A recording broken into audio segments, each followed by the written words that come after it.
कर घर से बाहर बुला बदमाशों ने तृणमूल कर्मी को मारी गोली। तृणमूल कर्मी आनंद सरकार को बदमाशों ने फोन कर घर से बाहर बुलाया, फिर काफी नजदीक से उसके सिर में गोली मारे। गोली लगने से कर्मी की मौत हो गई। सोमवार की रात बाइक सवार बदमाशों ने आनंद सरकार के घर से नजदीक उसे मौत की घाट उतारे।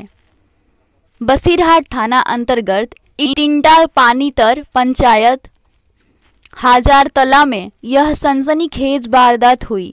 पुलिस ने फारूक विश्वास एवं जाकिर गाजी नामक 2 बदमाशों को गिरफ्तार किया है। मंगलवार को उन्हें बसीरहाट कोर्ट में पेश किया गया। আমাদের বাজারে গিয়েছিল, বাজার থেকে বাড়িতে এসেছিল, তখন ফোনটা করেছিল। ফোনটা করে বলছে দাদা আপনি কি বাড়িতে আছেন? তা বললো হ্যাঁ বাড়িতে এসেছি এইমাত্র। তা বললো আপনি একটু রাস্তায় আসুন,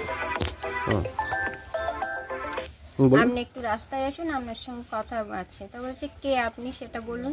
বলছে আপনার বাড়ির সামনেই দাঁড়িয়ে আছে, একটু আসুন কথা বলবো। তারপরে ডেকে নিয়ে কি হয়েছে সেটা বলতে পারবো না, গুলির আওয়াজ শুনে আমরা সবাই গেছি। কোথায় গুলি করেছিল? এই তো পাশে আছে, এই তো বাড়ির সাইডে। মাথায় গুলি করেছিল?